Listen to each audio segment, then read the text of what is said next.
नमस्कार students, my short hand में आपका स्वागत है। आज की डिक्टेशन 100 वर्ड प्रति मिनट की गति से तैयार की गई है। डिक्टेशन से संबंधित मैटर और उसकी आउटलाइन आपको डिस्क्रिप्शन में दी हुई लिंक पर क्लिक करके आप प्राप्त कर सकते हैं। ऐसी ही वीडियोस आपको और मिलती रहे, इसके लिए मेरे यूट्यूब चैनल को आप सब्सक्राइब करें, लाइक करें और शेयर करें। डिक्टेशन स्टार्ट होने में अंतिम 5 सेकेंड। 4, 3, 2, 1 स्टार्ट। अध्यक्ष महोदय, मैं इस विधेयक का हार्दिक समर्थन करता हूं, किंतु समर्थन करने के साथ साथ कुछ बातों की ओर सदन का ध्यान आकर्षित करना उचित समझता हूं। इस संशोधन विधेयक में खानों में काम करने वाले मजदूरों के कल्याण के बारे में चर्चा की गई है। उनको सुविधाएं दिए जाने की बात का कोई विरोध नहीं कर सकता।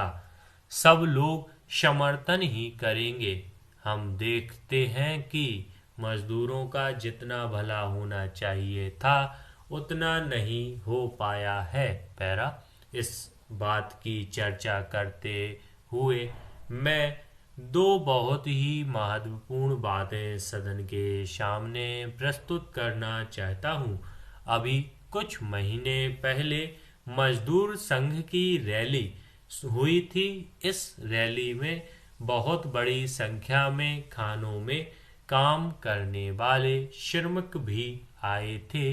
उन्होंने शिकायत की कि उनमें से बहुत से लोग हिंदी भाषी क्षेत्रों के हैं, किंतु उनके बच्चों के लिए स्कूलों में पढ़ने की व्यवस्था नहीं है।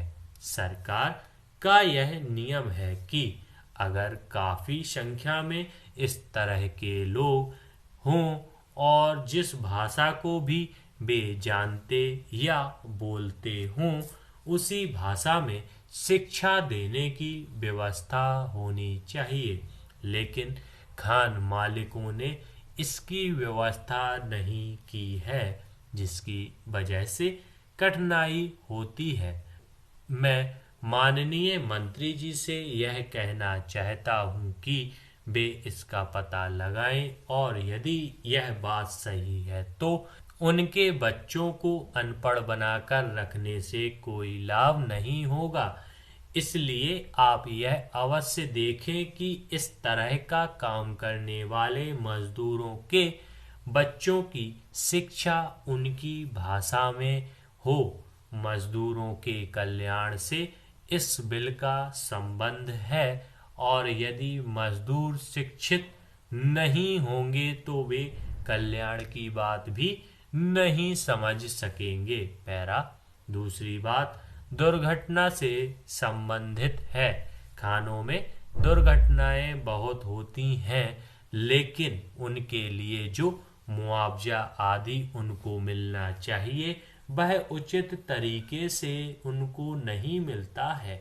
मेरा आपसे निवेदन है कि आप जहां इस तरह की बात हो, जहां आपका कानून तोड़ा जाता हो, वहां उस पर रोक लगाएं।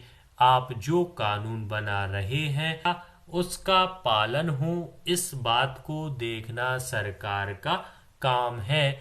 सही अर्थों में तभी आप मजदूरों की सहायता कर सकेंगे और उनको सुविधाएं प्राप्त हो सकेंगी। अच्छा यह होता यदि उनके कल्याण की सभी बातें विधेयक में रहती। यह विधेयक फिर भी सही है और मैं इसका समर्थन करता हूं। पैरा इस विधेयक का समर्थन मैं इसलिए भी करना चाहता हूं कि इससे पूर्व इस विषय पर इस सदन में काफी विस्तार से चर्चा हुई है और अधिकांश सदस्यों ने भी इस महत्वपूर्ण विधेयक पर खुलकर विचार रखे हैं। चर्चा के दौरान इस विधेयक के हर पहलू पर विस्तार से विचार भी हुआ है। कई बार सदस्यों के विचारों में मतभेद भी उभरे हैं, किंतु चर्चा के अंतिम दौर में सभी मतभेद समाप्त होते देखे गए हैं। प्रसन्नता की बात है कि सभी सदस्यों ने महत्वपूर्ण विचार प्रकट किए हैं। धन्यवाद स्टूडेंट्स। डिक्टेशन यदि आपको पसंद आई है तो इसको लाइक कीजिए, अधिक से अधिक चैनल को सब्सक्राइब कीजिए और अधिक से अधिक वीडियो को शेयर भी कीजिए।